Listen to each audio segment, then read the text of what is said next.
God as an entity is something that is uh, very much attractive to human beings. Now, there can be multiple reasons why people long or yearn or desire for an entity that is above them, that transcends beyond the physical realm of this world or corporeal realm of this world. All right, and this is not there is something new. All right, since the dawn of time, um, we as human beings have always been enticed towards something that we cannot understand, okay, towards something that we cannot comprehend. All right, the day we are capable enough to comprehend God is the day humanity will end, because we'll have nothing to long for, nothing to yearn for. Okay, now this is something that is displayed even in the texts and literature of Rig Samhita. Okay. Welcome to all the viewers who are watching this video. This is the agenda for today's video: the conception and theory of God in the earlier days of Rig Samhita. Okay.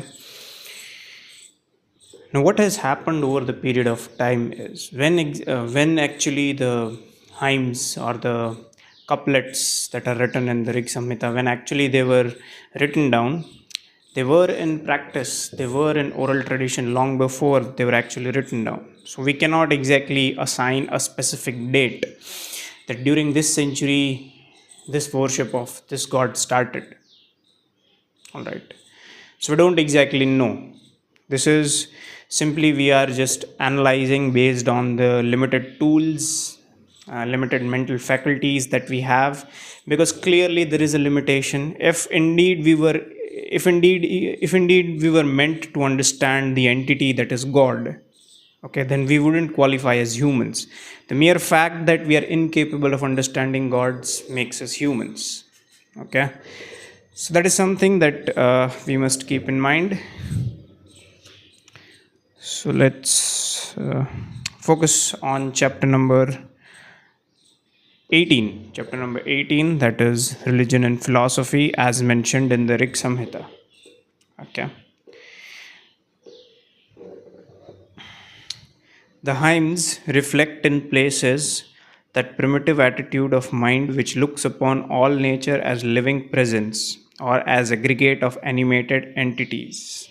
Okay, keep in mind we're talking about over here traditions and theories and the thought patterns and the thoughts of sapiens, Homo sapiens, who populated this part of the world, that is the geography of Bharat, and what they saw is something that I would say appealed to their imagination, because all they were seeing now that they had leisure. Okay, when they were hunter gatherers, they did not have the leisure, they did not have that time, they were not idle enough to sit and comprehend on these things. All they did was kept on roaming around in jungles, kept on hunting meat, and die in the process. Now that they had cows, okay, now that they had an economy that was revolving around cows, they had that leisurely time, they had that time to make those pursuits, those intellectual pursuits, and now they were reveling on, okay, if it is raining, what does this mean? Okay, there is thunder in the sky, what does this mean? Okay, the sun rises, what could this mean? All right, so they were not able to distinguish. Okay, keep in mind at that point or in that time there was no explanation, there was no such thing, there was no such thing as philosophy to explain all these things. The human mind was untouched by these thoughts, what exactly is sun, what is rain. So we will have to operate under that assumption. When they made this transition from hunter gatherers to now people or communities that were beginning to civilize themselves and settle down at one place, so now that they had time, they were pondering and reveling on those things. Prior to that, when they were hunting around in the jungles, their mind wasn't receptive enough to comprehend and ponder upon these things, that, oh, if it is raining, all right, there could have been something else. Okay, so that change. Okay, earlier when there were hunter gatherers, they were living instinctively. Now that they had leisure, they could make this distinction about, being instinctive in their response and being conscious in their response. Okay, this is the fine line that separates hunter gatherers from civilized communities. Okay, we don't have to completely live by our instincts. We can be counterintuitive. Okay, whereas if a cheetah, he looks at an antelope, he will almost always run and kill it. Okay, whereas if I place 10 pizzas in front of you, okay, you might be able to eat 5 or 6, but after that you'll be like, no, I don't need more. Okay, I know that's a bad example, but you get the idea. Okay. Okay. So the hymns, they reflect the attitude of the mind which looks upon all nature as living presence. They thought rain is a living being, they thought trees were living beings, everything was a living entity. That was their comprehension of nature. Okay, now this is the inception of the idea of syncretic relationship, okay, between human beings and nature. Nature, now this is something that separates the pagans of Bharat. Okay, I'm not using the word Aryans because then I will be accused of being a Nazi, which I am clearly not. But all thanks to certain individuals of Nazi Germany, okay, the name Aryan has been soiled, and we don't know when will the name Aryan be vindicated. But that's again besides the point. But the point that I'm trying to make over here is. That is the distinction between the monotheistic traditions, okay, the Christian and Islamic colonizers, and the pagans. Okay. Okay, for the monotheistic tradition, people who subscribe to the monotheistic traditions, for them, okay, there is no such concept as a holy land, because they do not comprehend, okay, their theology and philosophy is inadequate to comprehend the syncretic relationship between the human being and the nature.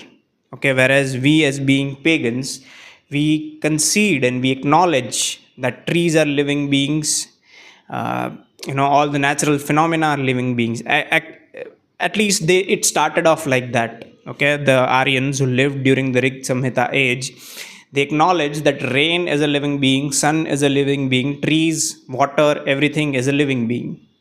Okay, and hence their conception of God started in deification of natural forces, meaning any natural force that exists, okay, is a living entity, and hence it needs to be worshipped in the form of a god. Okay, they also did not have a clear definition of God, just because those natural phenomena were helping them, those natural phenomena were beyond their comprehension, hence they deified them, hence they considered as something, an object of worship. Why? Because they could not comprehend it.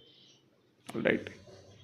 So yes, for monotheistic traditions, you have seen in the form of colonization, there is no syncretic relationship between people and the nature. For them, nature is something that can be exploited to make profits, to make capital. Okay.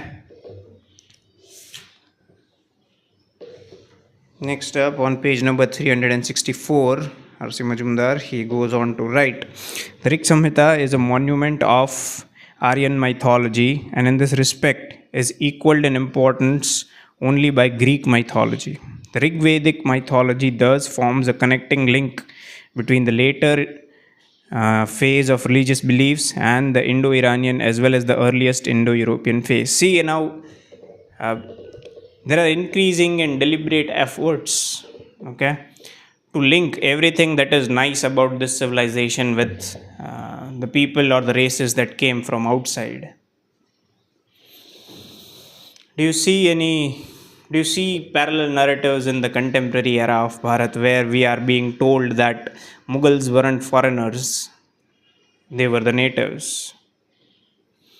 In a way, I'm willing to concede that Mughals were not foreigners, they were natives, if they're willing to concede that they have been forcibly converted. You see, it's a two secularism, and everything else is a two-way street. You cannot keep on expecting concessions from the pagans, through and through, but then never concede anything in return. I think now the time is ripe enough for the other side to come forward with certain concessions that so far they have reluctantly kept their community away from. All right, but more about it in the other parts or other videos and other series of the channel. Right now, we are going to focus on the mythology and the gods of the Rigvedic Aryans. Okay, Ushas, Surya, and Agni, with whom the poet holds, as it were, direct communion. We are not so fortunate in the case of the greatest figures of the Rigvedic pantheon, namely Varuna and Indra, regarding whose physical basis no certain conclusions have yet been arrived at. Okay, so the natural forces, okay, the physical forces, that is Surya, Agni, all these things, they can be very well comprehended. Why? Because we see them. But what about certain deities such as Varuna and Indra? They are not corporeal. You cannot really, you know, comprehend them or perceive them with your sense organs. Then who exactly or how exactly do we define these things, or how exactly do we understand these things? Okay. Hence, R.C. Majumdar, whose physical basis no certain conclusions have been arrived at. So there are no certain conclusions about who exactly was being referred to in the hymns that were dedicated to Varuna, and um, who exactly was Indra, to whom there are also multiple hymns. In fact, the majority of the hymns in Rig Veda, Rig Samhita are dedicated to Indra. So who exactly was Indra, we don't know. But all we have is hypothesis theories. Okay.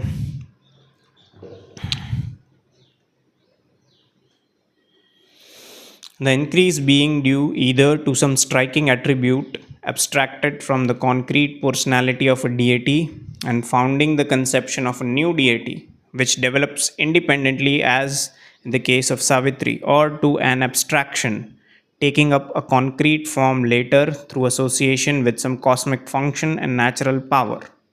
All right. Now, these Homo sapiens who populated Bharat during the Aryanhood time, or during the Aryan period, or during the Aryan century, okay, now they were, because they had leisure, so they would sit and hypothesize and ponder upon these things, okay. So they would associate their thinkings with cosmic function and natural powers, okay. Now here, let me just, put out this theory. You might follow a lot of motivation pages on Instagram and YouTube. Okay. One very important thing that these pages preach is you versus you. It's a very famous motivational quote that there is no competition with others. It's always you versus you. Okay. So there are two yous over here. One you is yourself. Which one is the other you? Okay. Yes, that person or that parallel existence that is inside of you, that parallel universe that exists inside of you, that voice that comes from inside of you, that is you versus you. Okay. Now, whenever you do something, and this is largely applicable to people that belong to the subcontinent of Bharat, okay, whenever you do something that is against the cosmic laws of nature, that is against dharma, there will always be a voice that will come from inside of you that will say, no, you're not supposed to do this. Okay, that is what, when we say cosmic function, okay, that is what Varuna is guiding. Okay, I hope that makes sense to you. But yes, to some people this might be difficult to comprehend, but there indeed exists in real life a cosmic order. Okay, and whenever you do something that diverges from the cosmic order, you will have that inner voice within you that will tell you not to diverge from that cosmic order. Okay, yeah, I hope that makes sense to you. But anyways, we'll move ahead. The nature and classification of God. Although the divine rank thus got swollen, there is no fixed order of seniority amongst the gods. Okay, there was no seniority, as in there was no hierarchy of God, that this is the supreme most God, this is the second most important, this is the third most important. This is something that was called henotheism. Okay, henotheism was a term that was coined by Max Muller, again a person from the West. Okay, now according to him, a pantheon, a pantheon of gods where there is no single most hierarchy, where there is no single hierarchy about which god is superior to the other one. Okay, and each and every god takes superiority based on the events that are transpiring around. That phenomenon is called henotheism. Okay.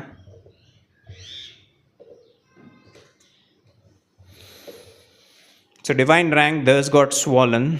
There is no fixed order of seniority amongst the gods.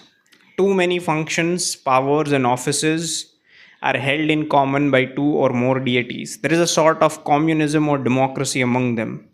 The belief in individual gods, alternately regarded as the highest, is called henotheism. This term was coined by Max Muller. There is hardly a god in Rig Samhita so insignificant as to not receive homage from others, not excluding the highest. Even the gods that were considered to be highest will pay their homage towards a god that was largely or secondary to the primary gods. Okay, so each and every god will equally worship other gods as well. Okay, not just the human beings. We as human beings or we as pagans will always worship all the gods and will always give importance to each and every god. But even the gods themselves, okay, will give importance to other gods.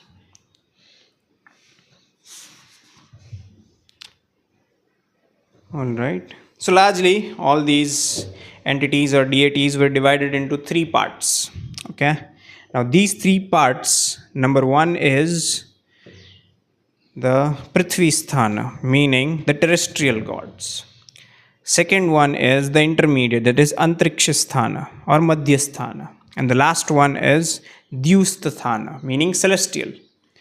So the gods that exist on earth, those the physical ones, such as what can we say, Agni. Okay, the gods that are intermediate, that exist in sky, such as sun and all that, and the gods that we cannot see, celestial, the dimension that that is beyond our comprehension. We cannot comprehend those dimensions. Okay. The gods are usually stated to be 33 in number, divided into three groups corresponding to three divisions of the universes as mentioned above. So there are only 33 gods. This fake narrative of 33 crore gods is what it is, fake. Okay, there are no 33 crore gods. There are only 33 gods. And they are largely divided into these three realms. Okay.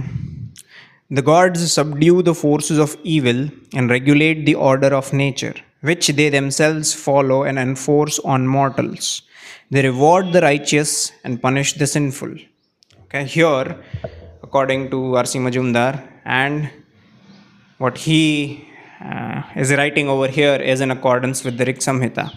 Okay, now the gods are subduing the forces of evil. Now, what are forces of evil? Any force that disturbs the cosmic order. Okay, what is a cosmic order? That alternate you that is within yourself.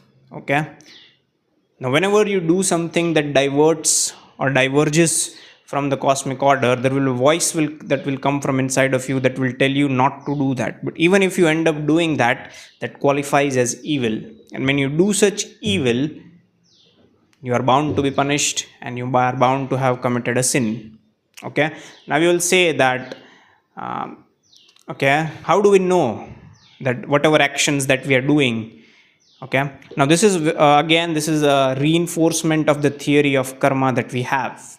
Okay, the deeds that you do repeatedly will produce an affinity. Okay, will produce a mental affinity that you will have always to always do that thing. Let's say, for example, you do something that is very small. Okay, I'm not getting an example in my head right now, but let's say you do something that is very small and that is that it diverges from the cosmic order of things. Okay, you did it once. Okay, you nothing is happening. There is no sin. There is no punishment that I am receiving for this sin that supposedly I have committed by diverting from the cosmic order. Then you will develop a mental affinity towards doing that thing. Then you will do it again. Okay, then you will develop a tendency towards doing that thing. Now all these actions will accumulate a bad karma. Okay, and inevitably, by you practicing those tendencies, you will end up in a situation where you'll cause yourself physical harm.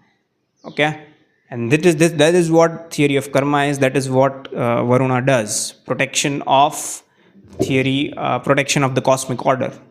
Okay, I hope again that makes sense to you, because these philosophies are largely, people think that they are of no use right now.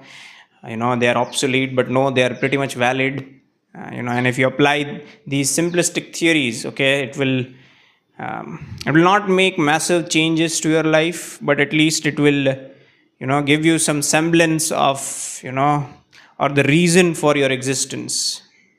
I hope that makes sense. Okay, next up is here. Now we come to that part on page number 368. RC Majumdar writes, Varuna is the upholder of the physical and the moral order, symbolized in wreath, with which he is more intimately connected than any other god. I really don't understand how do you say these things, but the spelling is Reet, Reta. Okay, that is what Varuna is guarding. And what is Reet? Reet is physical and moral order. There are some principles that are inherently hardwired inside of you. Okay, and those principles spring from what? Those principles spring from the cosmic order. What is the cosmic order? That is dharma. There are some laws. These are cosmic laws. Okay, so, with which he is more intimately, the Varuna hymns, which are predominantly ethical and devout in tone, give us the most exalted poetry in the Rig Samhita. He is a king and a universal monarch. Okay, he is the enforcer of the dharma. He is enforcer of the cosmic law. And if you divert from that cosmic law, that divergences over a period of time will accumulate as bad karma, and those tendencies, those actions of yours will lead you to a place, okay, where you'll place yourself willingly in the harm's way, and that is the way of karma. Okay, Varuna, he is supposed to have spies whom none can deceive. Okay, you would have heard many people. Okay, I am not a spiritual or a god man. Okay, I am simply just a student of history. Okay, now all across social media, all across print media, and everywhere, you'll have these spiritual gurus. Okay, and even the commoners or layperson, you will frequently hear people saying that he is watching, he is watching. Okay, ऊपर वाला सब देख रहा है. People say these things in their day-to-day lives. Okay, now what does that exactly mean? The spies of Varuna, they are watching. Okay, according to the Rig Samhita, this was written 5,000 years ago. I am not making these things up. These things are written in Rig Samhita 5,000 years ago. Okay, this is a wisdom of our collective wisdom of our civilization. Okay, and if you are willing to believe that the narratives of the West somehow negate all these things, then I would say you are a useful idiot. Okay, he has spies whom none can deceive. He is predominantly called Asura, who rules by means of his Maya, which means occult power. Okay, applicable in a good sense to God and in a bad sense to demons. Okay, now how exactly does Varuna rule? Okay, he rules through his Maya. He rules through his illusions. Okay, he has cast a spell of illusion all across the consciousness of human beings, and it is beyond our faculties of perception to escape this threshold of Maya that Varuna has on us. Okay, there is no deed that you can do without his knowledge. All right, and he has spies all around. So whenever you diverge or divert from the cosmic order, that is dharma, he would know. Okay, and the tendency of diverging over a period of time will develop into a habit, and that habit of yours will inevitably lead you to a place where you will put yourself in the harm's way. Okay, yep. So in a way, okay, this is again a speculation from my side. This is not written in the Rig Samhita anywhere. This is speculation from my side. So in a way, this theory of the Dharmaraj, that is Yamraj, okay, he's not coming to you. Okay, whenever you diverge or divert from the cosmic order, that is Reet, Okay, the tendency of yours to diverge from the cosmic order makes you go towards Yamraj. He's not coming to you, you are going to him. Okay, he is the one who regulates the season. If the ocean does not overflow, although the rivers constantly pour into it, it is due to Maya or Varuna. In every hymn to Varuna, there is a prayer for forgiveness or sin. So whenever you pray to Varuna, you always ask for forgiveness because you might have done something that is, you know, that does not align with the cosmic order, that does not align with the dharma, the law of the cosmos that is inside of you. Okay. There is uncertainty regarding the physical basis of the idea of Varuna. Okay. The view generally held is that it is the encompassing sky. Okay. The all pervader, the all encompasser, the all enveloper. So everything around you. Okay. Everything around you, Varuna encompasses it. Okay. The sun, the earth, the universe. Okay. To cover or to encompass. Okay. The wreath, which is like a wheel, circumscribes the universe, regulates it, and keeps it in place, is Varuna's pasa, and has for its physical basis the belt of the zodiac from which no luminary may deviate, and the penalty for transgression whereof is ensnarement by the shackles of non-retha or darkness and death. So the moment you diverge from this cosmic law, you are inevitably walking towards your death. That is according to the Rig Samhita. I am not, professing this, or I am not, spewing speculations right now. All these things have been clearly mentioned in the Rig Samhita. I am just merely explaining it to them in layman's terms. Okay, because largely why we as pagans have been kept, away from political unity is because we are being preached that our theories and our philosophies do not stand, or our theories and our philosophies about God are obsolete. Okay, the monotheistic tradition is the in trend. All right. So yes, all these things have been mentioned. It's just a matter of sincerity to understand them. The release of the waters and the breaking forth of the dawn or the emergence of light are described as simultaneous events. Okay. So now largely, I would say, person who has that, logical bend of mind will always want to ask this question. Okay, if there is a God, how did this earth come into existence? Okay, now they have certain theories of Big Bang, they have those theories of how universe came into existence and all of that. Okay, but in the Rig Samhita it says the release of waters and breaking forth of dawn or the emergence of light are described as simultaneous events. Okay, so the existence of water and the existence of light, okay, none of them precedes the other. It's not like the light came before water or water came before light.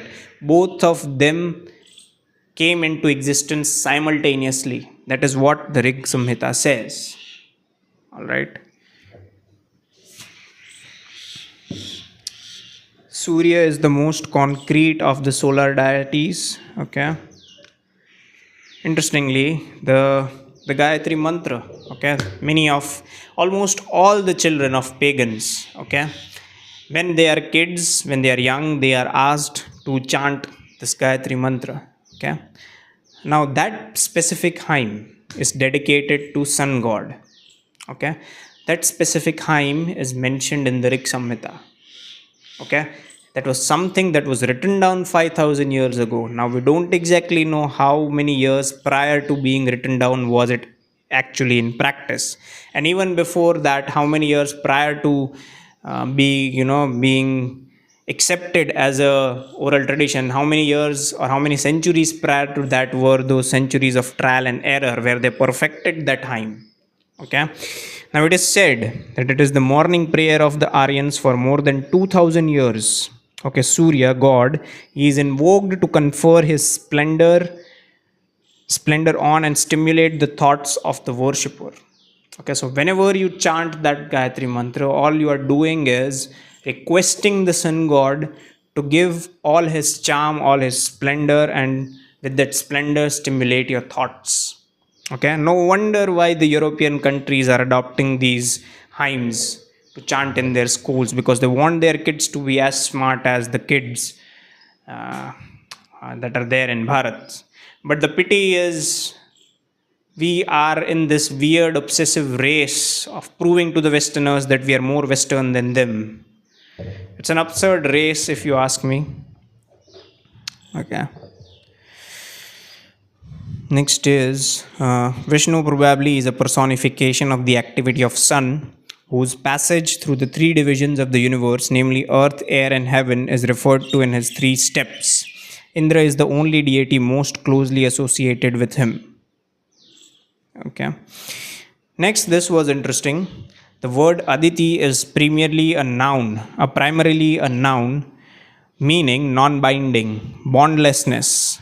From Diti, binding, derived from the root the, to bind. Hence, as a goddess, Aditi is naturally invoked to release her worshipper from bondage. Adityas are several times described as Aditi Putras. Okay, Adityas are whom? Sun is one of the Adityas. The Surya is one of the Adityas. Okay, so Aditi is the mother goddess, the goddess who birthed the earth. Okay, so everything around you is a progeny of the goddess Aditi. Okay, and with that extension, from that logic, there were Adityas. Okay, and sun is one of the Adityas, so Aditi becoming the mother of Adityas. Connected with light in the Rig Samhita, Varuna also is one of the Adityas. Is connected prominently and almost exclusive with Rita, is Aditi. Okay, the sun is probably the seventh Aditya, and Martand, the eighth, whom Aditi casts off and brings back, is very like the setting sun. Okay, so all these things have been mentioned and explained in the Rig Samhita. Usha is the sister of the night. She is also associated with Agni. Usha is another goddess that has been mentioned in Rig Samhita. Okay, so all this wisdom is 5,000 years old. I'm not making these things up. Okay, and even though, let's assume for the sake of argument, okay, that all this is fiction, it is pretty good fiction. Okay, somebody who imagined this might have one hell of a imaginative power. Okay, I'm not saying it is completely fiction. I'm just speculating on the assumption that if indeed it were fiction. All right. Next are the atmospheric gods. Okay. Indra, the favorite national god of the Rig Veda, has the largest number of hymns, nearly 250. That is about one fourth of the total number of hymns in the Rig Samhita addressed to him. Now, this should tell you about the importance of Indra in Rig Samhita and importance of Indra to the Aryans. Okay, so nearly one fourth of the total hymns that are mentioned in the Rig Samhita are devoted to Indra. He's not. Now, this is again some speculation by the West.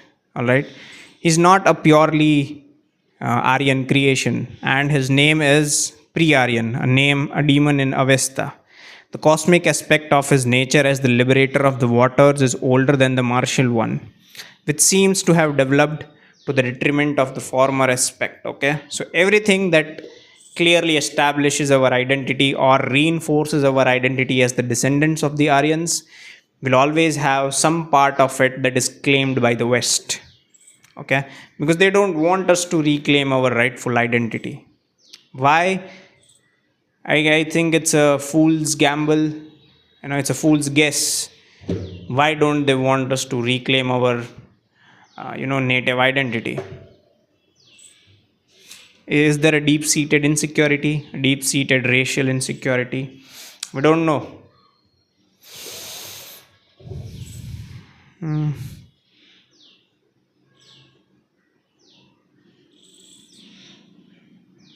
Soma drinker.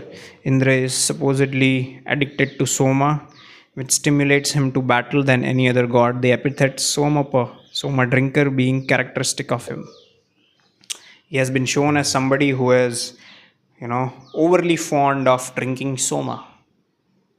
The release of the waters is simultaneous with the winning of the light, sun, and the dawn. Like I said, uh, you know, it's not like one came before the other. Light and water, okay, came into existence simultaneously. As the destroyer of demons, he is naturally the favorite god of battle, invoked before often than any other god by warriors. He protects the Aryans. Like Indra, he is the protectors of the Aryan, okay, or the Aryan race. Next up are Vayu. Vayu is also one of the gods because it is one of the physical phenomena. And Aryans, they were fond of worshipping the forces of nature. All right. So, yes, these are the philosophies, these are the theories and theologies about God that existed in the Aryan scriptures of the Rig Samhita. Okay, these are the things that they worshipped. I think, or I hope, the motivations behind their ideas of worshipping them are clear because they existed, side by side with them, and hence even the syncretic relationship between the nature and the humans was something that was conceptualized 5000 years ago, and to this very day we see, okay, more so the people who have bought into this theory of wokery and people who claim to be ultra modern, they have I would say unconsciously chosen to let go of this synchronous relationship that we as humans, we as pagans have with nature. Okay, but largely people in the rural areas, people in the villages, you will see that there is this syncretic relationship between humans and nature. They will never willingly damage their environment. Okay, and this is again largely a western import, hence we never had to come up with these ideas of sustainable, because we never exploited nature in a way. Okay, we'll never extracted value. Okay, never extracted value from nature in such a way that was not sustainable. But since the dawn of capitalism, since the dawn of industrial revolution, we have bought into this idea that nature is something that has to be exploited simply for the profits of humans. Okay, and hence now we have to come up with these ideas of carbon emissions and whatnot. Okay, but that is again an agenda for some other series and some other video. It's a very deep discussion. We cannot simply just touch upon that topic and leave it. All right, there are many nuances that must be considered while talking about nature and uh, coexistence of humans in the contemporary era. All right, so that's all for this episode of Ancient History of Bharat. I will see you guys in the next video. Thank you for watching.